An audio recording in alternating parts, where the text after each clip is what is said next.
So, good evening, everybody from London. My name's Lynn Julius, ably assisted here by Lawrence. And welcome to our Harif lecture tonight. Harif, for those who are not familiar with us, is the UK Association of Jews from the Middle East and North Africa, and we exist to raise awareness of the history, heritage, and culture of these Jews. We have a website, www.harif.org, and you can subscribe to our mailing list. That way you will get full details of our Zoom events, which take place on average every 2 weeks. We also have a sister website or blog that is updated every day and serves as a sort of archive of articles about Jews from Arab and Muslim countries. And that too you can subscribe to. And just to access it, you just click on news on the Harif website. This session is being recorded, and hopefully the recording will be up in a matter of hours. It's also being live streamed to the Harif Facebook page. There will be an opportunity to hopefully ask questions and make comments. Please do type them in the chat. So on to tonight's subject, which is Jewish mystics in Persia.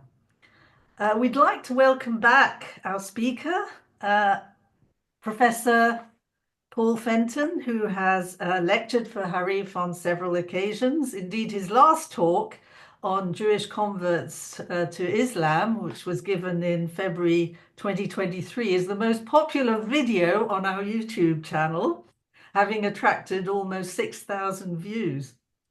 So Paul Fenton is an emeritus professor at the Sorbonne in Paris, both an Arabist and Hebraist, as well as knowledgeable in Persian.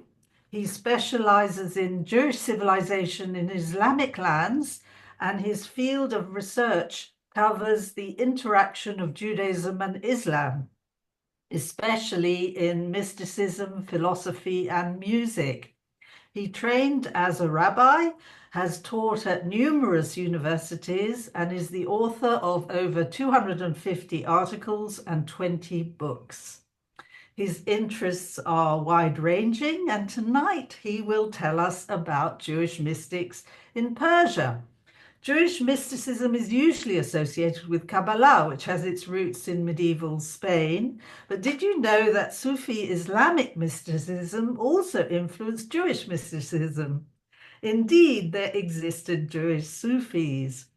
And Professor Fenton will explain how Jews read and loved Persian poetry, and he will introduce us to a long-forgotten Jewish mystic called Darvish Sabsavari, who made a major contribution to the field. So without further ado, I'd like to hand over to Professor Fenton. Thank you very much indeed for joining us. Thank you very much for this introduction.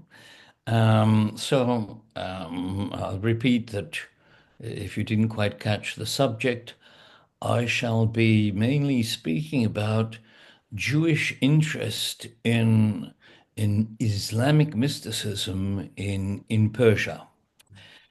Now, historians of Persian Judaism often bring to the fore the fact that it's very difficult to name a Persian Jew who had a lasting influence on worldwide Jewry, just as we have rabbis and halachists who are interested in Jewish law, Jewish philosophy, exegesis, commentaries on the Bible from the neighbors of Persia in Baghdad, for example, the Ben Ish Hai, and recently Rabbi Obadiah Yosef, who was the Sephardi chief rabbi of Israel, was of Iraqi origin, just over the border in Persia, we'd be hard put to find an equivalent personality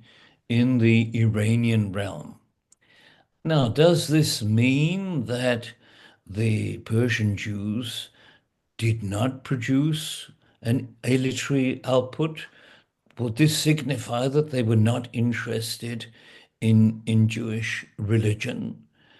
I would like to dispel this misconception by concentrating on a different area of spirituality in which the Iranian Jews were very prominent. And the answer to this inquiry is the key word of Sufism. Sufism. Now, for those who are not familiar with this term or with its content, Sufism started off as an ascetic movement. Muslims in the Muslim world, whereby the worshippers were expressed in otherworldliness, a detachment from the physical world, and a quest for the spiritual goal through a number of stages called in Arabic, but it's the same word in Persian, maqam, maqam, maqam ha, maqamat in Arabic, which means stations that along the path which would be plied by the the Muslim, by the Sufi worshipper. Yeah, there were a number of stations, spiritual stations, which start off by faith in God, reliance on God, detachment from the world, poverty, modesty, and eventually leading to the highest station, which was that of love. Indeed, there's a lot of discussion in Sufi poetry in particular about mahabbat Allah, about love of God. Now, what is interesting is that very early on in the history of Islam, the Sufism reached the Persian regions, the Persianate world, as it's called. And indeed, they were great masters of Sufism. I recently gave a talk about one of them, Abdul Karim al-Jili, who came from Jilan, Jilan, which is a province, a Persian province. He wrote in Arabic, but exercised a very extensive influence on world Sufism. He was a Muslim, of course. And in my talk, I actually point out that he was also popular amongst Jews who copied his writings into Hebrew characters from the Arabic. And we have the same phenomenon in the Persian world, where Sufism held such an attraction for Persian Jews that they, and especially in its poetic expression, that they copied the great classics of the Persian tradition from the Arabic script, Persian language, but of course written in the Arabic script, to the Hebrew script, to for the facility to facilitate its reading and study by Jews. And we're going to look at the first slide, which we will share with you. This is a divan, that means an anthology, as the title says, although it's written in Judeo-Persian, that is the Persian language, but expressed in transliterated, this would be the proper term, transliterated into Hebrew characters. And the title reads, Divan Khaja Hafiz Rahmatullah. And this is a Hebrew transcription of the Divan, that is a collection of poetry of one of the greatest Persian poets, known as Hafiz, who lived in the 13th century. And what is interesting is that he took the first one, Ha Asahi Adur Be'asni Mana Walada. And this is a poem about the Sahi, the wine server, the cup bearer who served the wine at at the meetings. And many people who have not been sensitive to the real meaning behind the poetry of Hafiz are led to believe, yes, this is. We can look at this at the second slide now, which is from a divan of Hafiz depicting such a wine gathering wherein the Sahi, I think he is the central character in blue.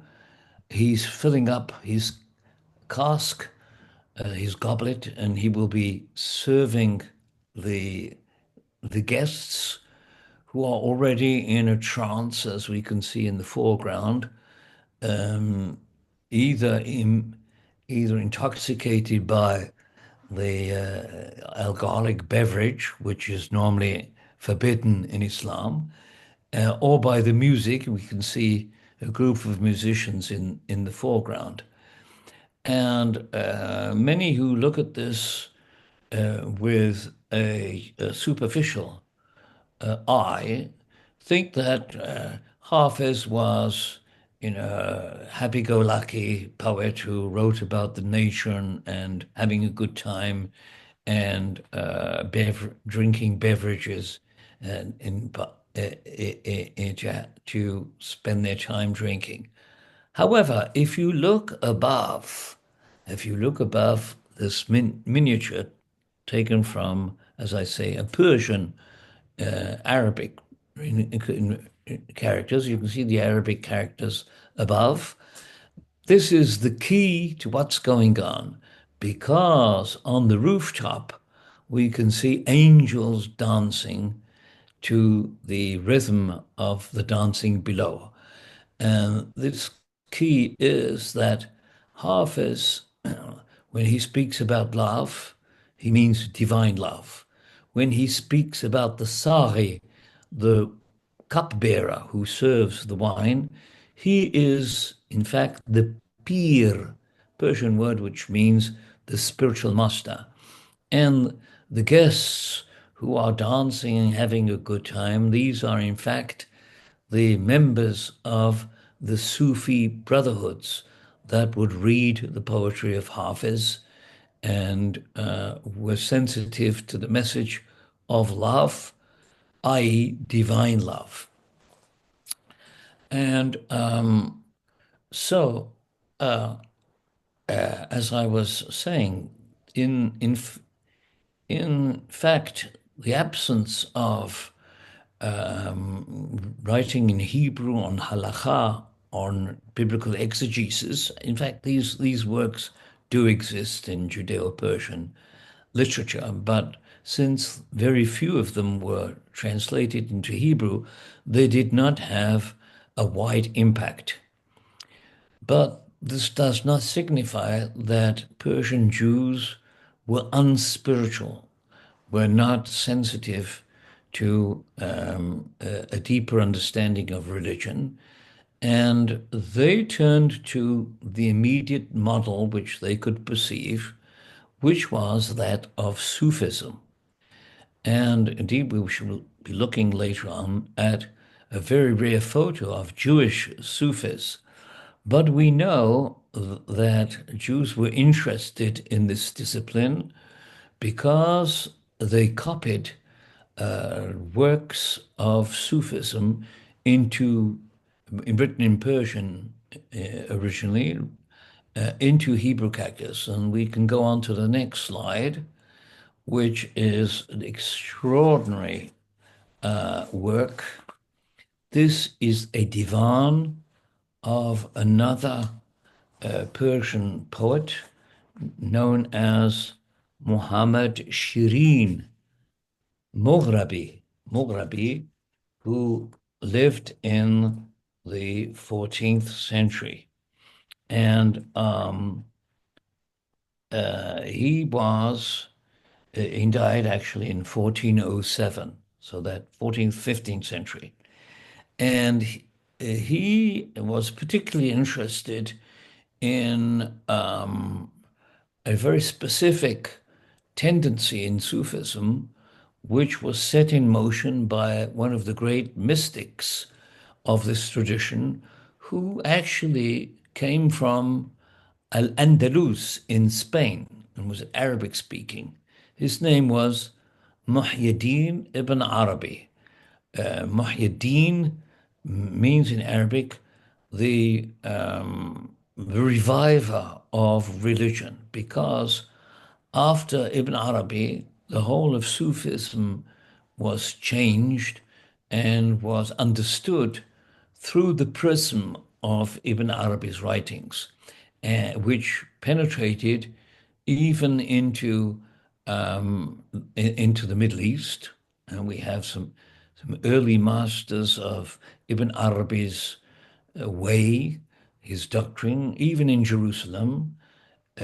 He actually passed through Jerusalem on his way to Damascus, where he died in 1240, and where his tomb is to be found till this day.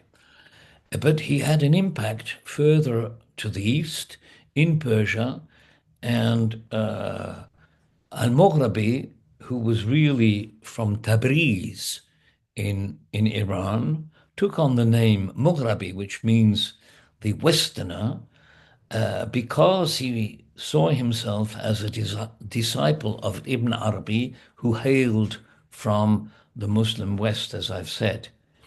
And the this manuscript, which comes from a private collection, bears what we call a carpet, an illumined carpet page, as we saw, by the way, in Harif's Divan in Hebrew letters, which expresses the appreciation and the honor that the Jews would give to this poetry in illuminating the manuscripts, copying them very faithfully in the Persian language, but in Hebrew characters. And here we have a collection of ghazal, of love poems by Muhammad Shirin. At the end of this manuscript, there are a number of poems by other Sufi poets, such as Fakhruddin Iraqi, who died earlier in 1209, Baba Tahir, who lived in the 12th century, poems by Hafiz, of course, and you've guessed, also by Jalaluddin Rumi, the father of the whirling dervishes. So what is interesting is that in this collection we have a testimony to the very vivid interest that Jews displayed in this type of poetry. And now we go on to the next slide. This attachment to Sufism on the part of Jews is expressed in a work called Hayati Nafs, Hayati Ruh, a Persian sort of summary of one of the great classics of Jewish medieval literature, the Hovot HaLevavot by Bahya ibn Bakuda, who was a rabbi from Saragossa. in Spain and who wrote in Arabic. And the author of this manuscript, Simantov Melamed, who died around 1830, 1838, it's not clear, but who lived in the second half of the 18th century, 1750s, well, probably he was born. He wrote this book in Persian, and in it he included a number of his own poetical compositions. And one of them bears the title Vasfi Sufyani Dindar as Khab Ghaflat Bidar. Just translating the first two words, Vasfi Sufyan, a description of the Sufis. And if you can read the Judeo-Persian, that is in Hebrew characters, you'll see every second line you have this refrain, Sufyan anad Sufyan, Sufyan anad Sufyan. The Sufis, a word which can mean the pure ones. Um, Another explanation of this term is that it comes from the Arabic word suf, which means wool, and refers to the woolen garments. We'll be seeing an example shortly of such garments, which were worn by the Sufi ascetics. And in the middle of this, one, two, three, four, five, six, seven, eight, the eighth line, right in the middle of the line, you can see the word ashq, which means love, divine love, which is the theme of this poem, which expresses admiration for the Sufis, for the Muslim Sufis. Let's proceed now to the next slide. And as I promised, here we have a picture, a very rare picture, which was taken apparently in Tehran and dates from the 1920s, of two brothers, one of whom was called Agha Jan Darvish and his brother. Now, these two Jews belonged to a Sufi order, and this is obvious through their clothing and the symbolic articles which they are carrying. First of all, they are wearing a kharka, a Sufi outer cloak, over which they have slung over the arm a chanta, that means a bag, a patched bag, and also tahti pust, a skin, an animal skin, which would serve them at night for their sleeping. They would lead a very simple and wild life, in living in poverty and wandering from place to place. And they would carry an axe, tabazin in Persian, which, although looks very aggressive, is more symbolic than actually practical, although they might have used it to ward off wild animals when they would sleep in the wilderness. It's difficult to make out, but they also have a crescent-shaped begging bowl, kashkul in Persian, because they lived off of charity, and they would beg to make their livelihood. And also not apparent, but I can assure you they have amongst their paraphernalia a rosary, which they would use for one of the most basic and fundamental exercises which characterizes the Sufi brotherhoods. That is the zikr, that is very similar to the Hebrew word zecher or zikaron, which means remembrance of God, and which consists in a multiple repetition of one of the divine names, which could be Allah, which would be Qayyum, the existing one, or Hay, the living one, which are one of the 99 names of God. Um, have we left anything out?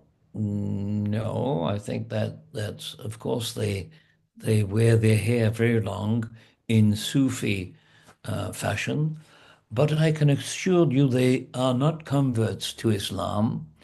The tradition that came down in this family who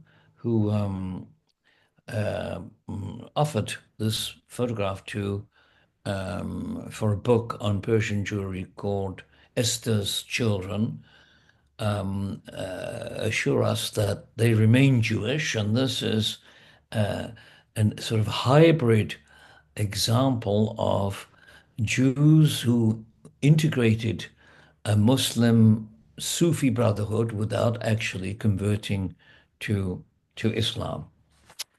Now, um, it's an understatement to say that Judeo-Persian literature is as yet underexplored.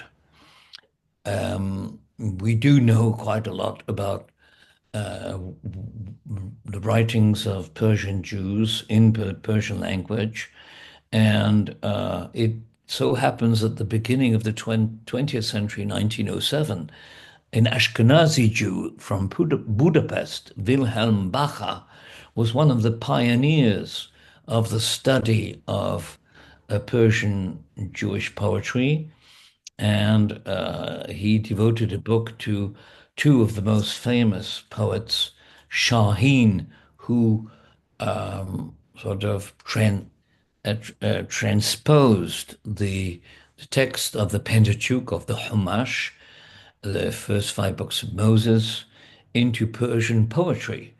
And he was followed by, he lived in the 14th century, and in the 16th century, he was followed by Amrani, who also did into Persian poetry, Fathi which is a translation of the book of Yehoshua and the book of Samuel into Persian, and also wrote a commentary on Pirkei Avot, the sayings of the fathers, in Persian poetry. There are also a number of minor poets, Amina, Tuvia, Baba Lutfe, Khwaja Bukhara'i, etc., who are less well known. And while I was wading through the manuscripts, of which we have microfilms in Jerusalem at the National Library, in search of other examples or lesser known examples of Judeo-Persian literature, I had my attention was caught by a 100 folio manuscript described superficially as a collection of Judeo-Persian poems. I started to read this work, of which we can now see a picture. That's the following slide. As you can see, for those of you who read Hebrew, we have the author's name at the bottom of the first page on the right-hand side. Ghasid al-Bab, Moshe Rabbeinu, min Qawl Darvish Sabsavari. A qasida, which is a type, a very long poem, and the author's name. This poem is eulogizes Moshe Rabbeinu, Moses, the prophet, and it was written by Darvish Sabsavari. Darvish, of course, is very significant. It might be his real name, which means the Sufi. Darvish is a synonym for Sufi, but it Originally, basically, it means the poor one, man who has made a vow of poverty. But some say it is a variant of the name Darius, which I don't think is correct. But in Darvish Sabsavari's case, it obviously is his name or a nickname designating his attachment to Sufism. And he hailed from the city of Sabsavar, which is halfway between Nishapur and Mashhad in the province of Khorasan in eastern Persia today. And indeed, Sabzavar was an important city, an important cultural city, and we have a number of Muslim Sufi poets who came from this city and also bore the name Sabzavari. But while I started reading this manuscript written in Judeo-Persian, I came to realize, of course, that Sabsavari was not a Muslim, but he was a Jew. Otherwise, he wouldn't write a poem in honor of Moshe Rabbeinu, which, of course, is sort of a polemical stance in opposition to the panegyrics, which that means laudative poems that were written in honor of Muhammad, the Muslim prophet. And in this work, Sabsavari gives us also, besides the Hasidah, gives us examples of different genre.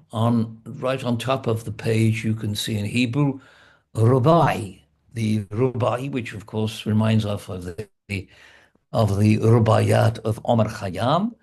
And it's a very short, very brief poem, which has a thought or a lesson to teach us.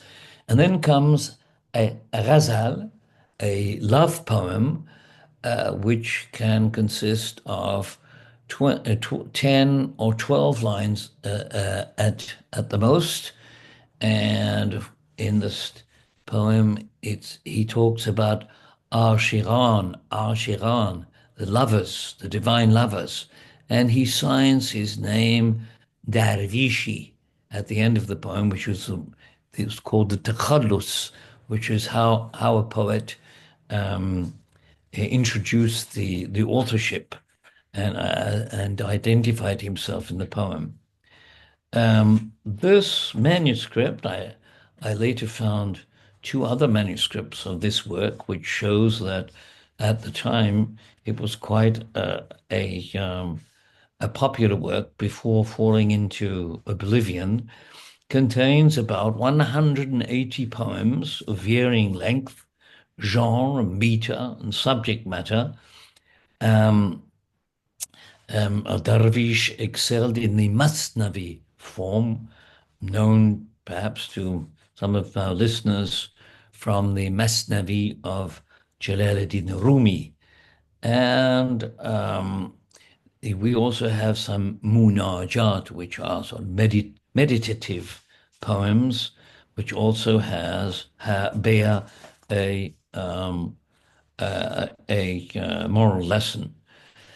Of course, though written in Hebrew characters, the language of these poems are in Persian. However, as with Judeo-Persian, Sabzavari introduces into the rhyme, to rhyme with Persian words, a large number of Hebrew words, much more so than Shahin or Amrani mentioned earlier. Malachim, Shirav Zimra, Nisim, Avot, Shiva Roim, Umot HaOlam. I won't translate because it will take too long. Although Sabzavari says of himself that he was unlearned, in Jewish in things Jewish. Indeed, he says that he has heard of Masechta. He has heard of the Talmud, which is called Masechta, the treatises of the Talmud. But unfortunately, he has never seen them. Okay, time is going on, and I'd like to concentrate firstly on a cycle of poems that Sabsavari includes in his anthology, and then we will finish by reading. I don't know if we have time to read it entirely. One of his poems in Persian and translating into English. The cycle to which I refer is that Darvish has a number of poems which he devotes to one of the greatest figures of the Sufi tradition, named Hallaj al-Hallaj, who was martyred in 922. Indeed, many people are confused about the nature of Sufism and think that Islam itself is synonymous with Sufism. The truth is that Orthodox Islam is rather weary of Sufis and mystics. Many of them were persecuted, and like Al-Hallaj, he was put to death because of his talk about divine love. Because in Orthodox Islam, this is a notion which is not entirely acceptable in that it has anthropomorphic overtones, that is, describing God in terms of human nature. And to call God a lover and even a beloved was not to the taste of the Orthodox Muslim theologians. And therefore, we have, unfortunately, several examples of Sufi masters being put to death. And Al-Hallaj, I'm sorry, Sabsavari extols Al-Hallaj as the martyr of love. And he devotes to him no less than 6 poems, which are totally unique in the annals of Jewish literature. Poems in honor of a Muslim Sufi martyr. Okay, we're coming towards the end of my talk, and I think it's time to read you a poem. So we'll go to the text, which is taken from a sample taken from his anthology, and which will need some explanation. The title is As the Curl of the Beloved, So is the Clasp of My Zunnar.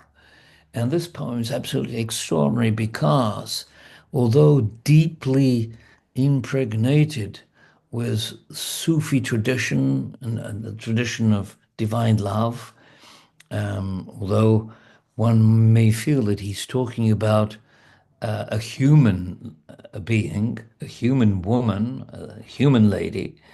In fact, this whole poem is only about divine love, and he mentions in this poem his predicament as a Jew and a Sufi, and that he's not totally accepted into the Sufi Brotherhood. And this is indicated by the word zunar in Arabic, zunar, which is the belt that was imposed upon, first of all, Zoroastrians, and then Jews and Christians as zimmis, so that they would be recognized as non-Muslims. And therefore, the zunnar is at the same time the symbol of dhimitude, of the status of a non-Muslim, and also that of disbelief in Islam. Now, in Sufi Muslim, indeed in Muslim Sufi poetry, the zunnar is often used to convey the idea that there is an aspect of kufr, there's an aspect of infidelity, of disbelief, which has a spiritual dimension, insofar as for the Sufi, and indeed for the school of Ibn Arabi in particular, since the divine being, as it were, contains all aspects of the spiritual and physical life, somewhere along the line, Jews and Hindus and even idol worshippers have a place in the divine economy. So I'm going to read this few lines in Persian so that you get the gist of the music of the words, and then we'll translate. I've translated into English poetry.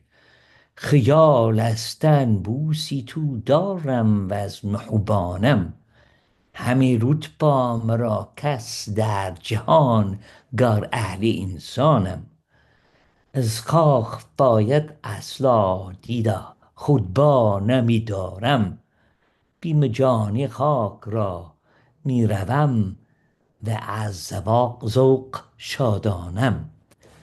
As I am one of the lovers, translating into English, I kiss your threshold in my mind. In the world I possess all levels, though I am of humankind. This means he has attained along the Sufi path the highest level and has become, he embodies what's known as the Insan al-Kamil, the perfect man. I can never cease gazing upon your feet's dust with my eyelashes. I dust them and delight in the gust. Gust, Old English word, which means the taste. In my unbelief, that means as a non-Muslim, as the curl of the beloved, this is a well-known symbol in Persian poetry, so is the clasp of my cord, حلقه‌های زنار با بندم, which refers to his being a Jew, because in their creed, none the name of Muslim will me afford. کسی در خویشیشان چون نمیخواند مسلمانم. Okay, so I think we've come to the end of the time which was allotted to me, and I'm leaving some time at the end for any questions that you might have about the content of my talk, which of course is a summary of a very wide subject. Well, thank you very much, Professor Fenton. I thought that was absolutely incredible. And I think your love for this subject really comes over very strongly. As you say, it is something that is understudied. And my question to you is there more of a trend to study this sort of thing now? I mean, do you find any interest in studying Jewish mystics? Well, there are, of course, a very wide interest generally in those who have taken up Oriental studies or are interested in comparative religion and spirituality, great interest in Sufism. Some people, as I mentioned earlier in my talk, are misguided into thinking that Islam is synonymous with Sufism, whereas in fact there has been quite a lot of opposition on the part of Orthodox Muslims, especially of the Wahhabi type. Saudi Arabia puts out a lot of anti-Sufi propaganda. But there has been next to no interest in the Jewish dimension of this tradition, mainly because firstly, it's totally unknown, and secondly, there is the barrier of the Hebrew script. Although these poems are written in Persian, one would have to master the Hebrew script in order to read them, and even then, perhaps we have a lot of listeners who are familiar with Persian, but who may have some difficulty in seeing in the Hebrew script the Persian meaning. So there is this double barrier of an area which is understudied and difficult to study because it's formulated in the Hebrew script. And Tai asks, were Jews allowed to write in Arabic script at this time?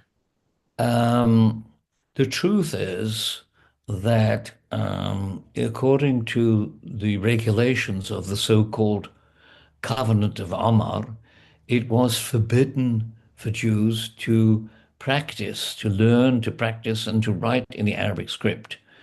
This prohibition was not always observed. Indeed, we have many writings by Jews in the Arabic script. However, sometimes it could play negative tricks on them, and indeed, an equivalent of the profanation of the host in the Catholic world has an equivalent in the Persian world, where Jews were accused of profaning the Quran or Arabic writing because the one discovered in proximity to a Jewish household a manuscript in Persian script, which probably was difficult to read for anyone. And it would suppose that it was a leaf from the Quran, which the Jews had thrown on the trash dump. So Jews avoided writing in Arabic script, although they could. An extraordinary example is that of Maimonides, who was totally integrated into his society and was indeed the personal physician of a high-ranking Muslim official for whom he wrote medical treatises, of which we have discovered in the Cairo Geniza the originals in Maimonides' own handwriting, and he chooses to write them in Hebrew script, Arabic and Hebrew script. Mhm. Fascinating. So Sarah asks, can you say something further about the figure of the Saki, the wine bearer, and Ah, does he symbolize some aspect in particular?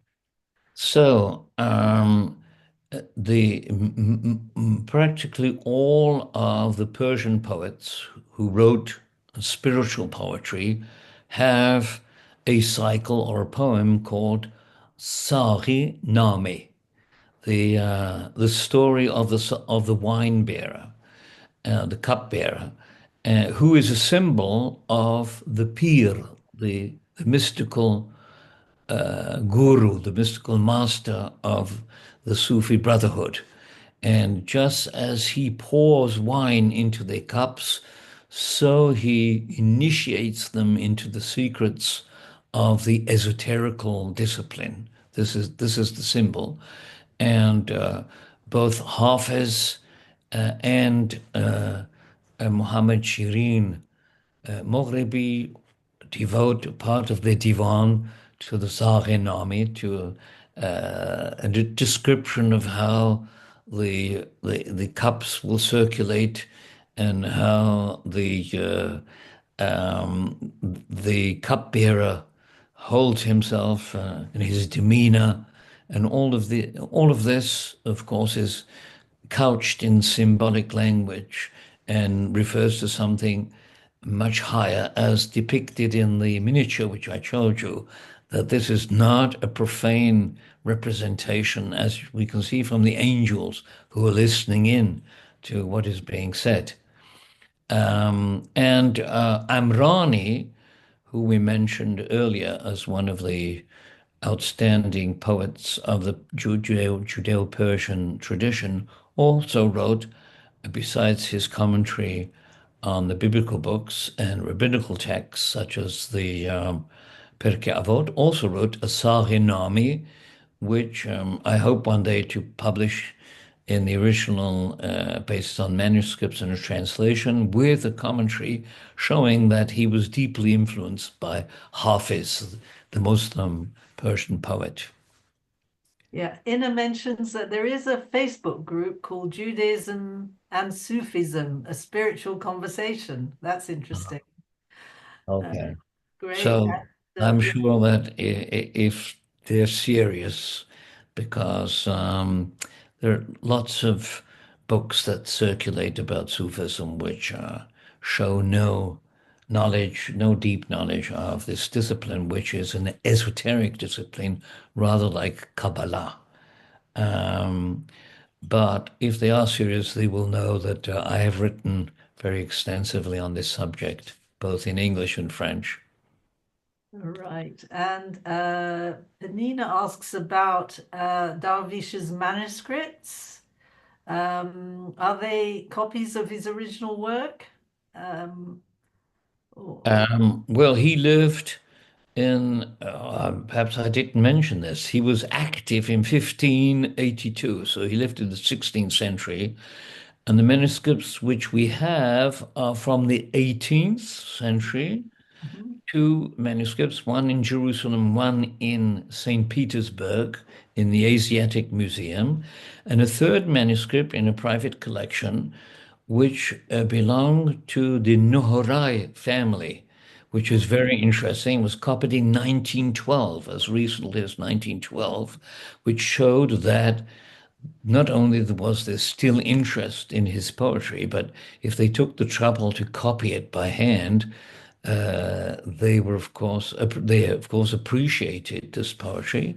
And Nohorai, Hakim Nohorai, was the grandfather of the man who copied this manuscript, who was an outstanding. At one time, he was the representative of the Jewish community in the Persian parliament, at the Pahlavi, at the at the during the before the Shah and before the Shah's downfall. He was active, I think, even until the 1950s.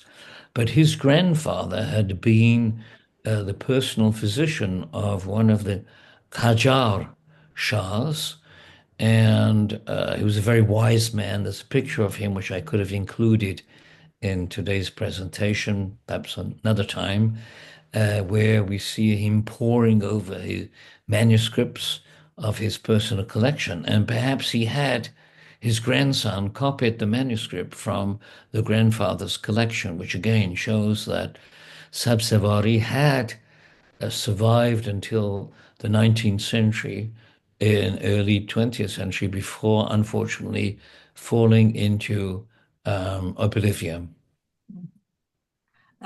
Ty mentions that Jews in Seattle, Sephardi Jews, were also influenced by Sufism. That's fascinating. And I think he's referring to the Turkish Jews the who were Turkish Jews, immigrated yes. from Yeah. Salonika and who would sing Bakashot uh, Mm, the early morning Shabbat in the night and early morning. And these were known as the Maftirim. And mm, indeed, the music that they played is of Sufi origin, and some of the poems were based on poems in Turkish, Ottoman Turkish, and perhaps also Persian. right. And Joe asks, was there any influence of Sufism on the Iraqi Jews? Well, I'm sure that's the subject for another lecture. Yes. Um, I, I'm sure that very early on, of course, Sufism took off in Iraq, in Baghdad, which was then, of course, the capital of the Islamic world. And the early Sufi masters, such as Hallaj, who we mentioned, Junaid is another, Abu Yazid, known in Turkish as Bayazid, is another. These are all active in the 10th century in Baghdad, and they pride themselves that at that time they had Jewish disciples. And indeed, some of their sayings have been copied into Hebrew letters and have been preserved in the Cairo Geniza. So early on, there was a very strong influence of the Muslim Sufi masters on the Jews of Iraq. I don't think we have evidence, I'm not aware of evidence that this tradition carried through to modern or pre-modern times, but it wouldn't surprise me. Fantastic. And Jackie says she's been to a Sufi center in Tel Aviv, where her daughter was learning Arabic, and we danced the twirling dances to a wonderful orchestra. Have you been to that place? I was active in the establishment of this circle, which was once called Tariqat Ibrahim, the way of Abraham, and we had both Jewish and Muslim participants. And I was there again as recently as a month ago when we welcomed Pir Sahib, who is a Sufi sheikh from Pakistan who was visiting in Israel and attended the Tel Aviv meeting, which was indeed, which included Sufi dancing and Sufi chants.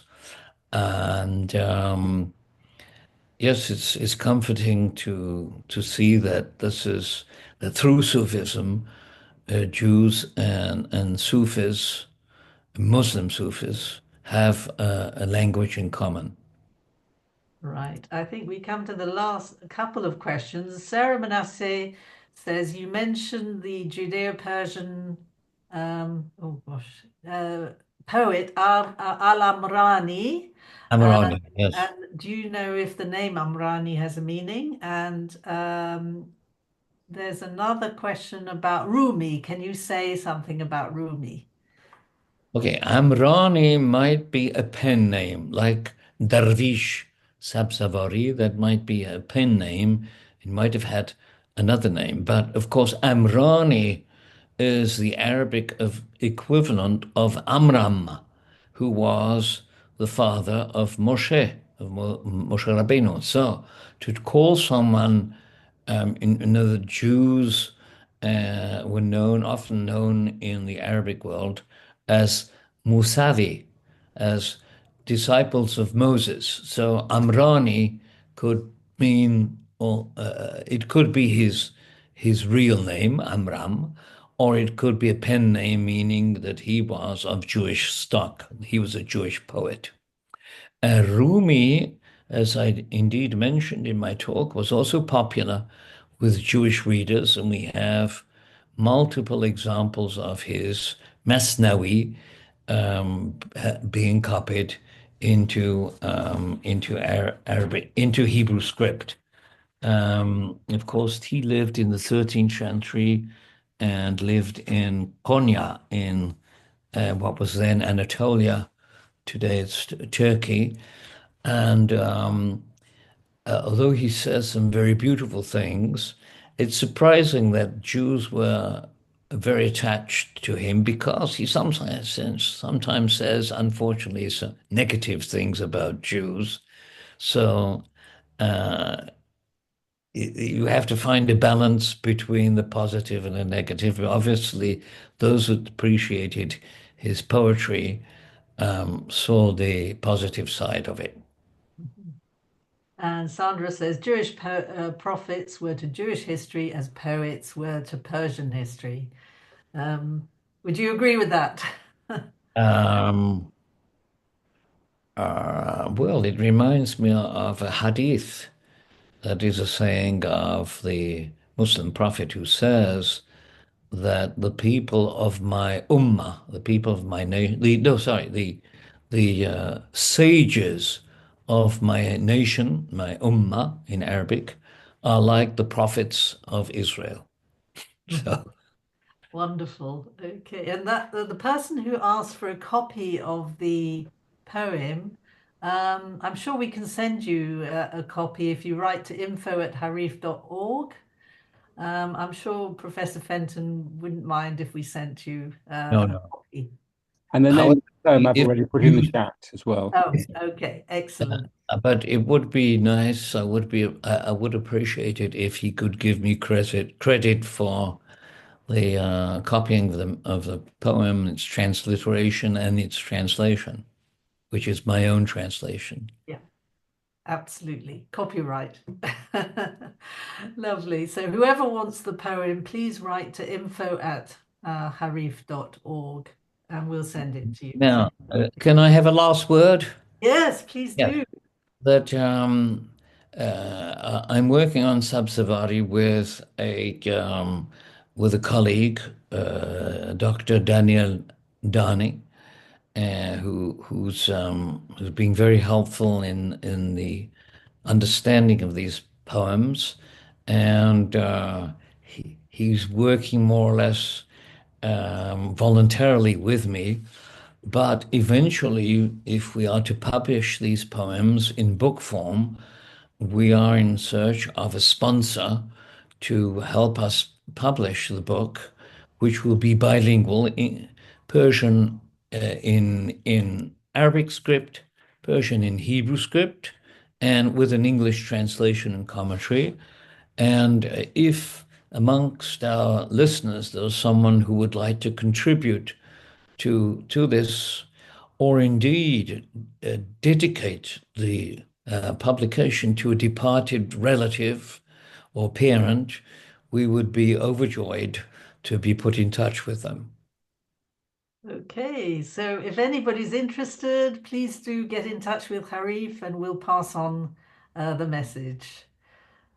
Okay, that's wonderful. Well, it just remains for me to thank you so much, Professor Fenton, for a most stimulating talk about a subject that most people know nothing about. And let's hope that there is a sort of revival. Well, I don't know if you can say revival, but an increase in interest in this subject. And thanks to your efforts and to your colleagues.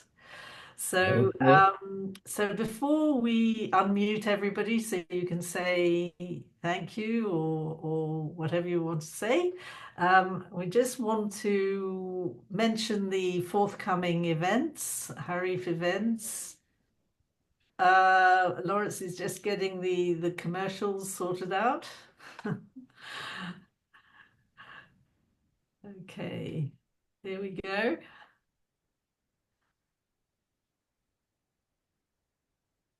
So this is tonight, obviously, and the recording will be up in a few hours' time, hopefully.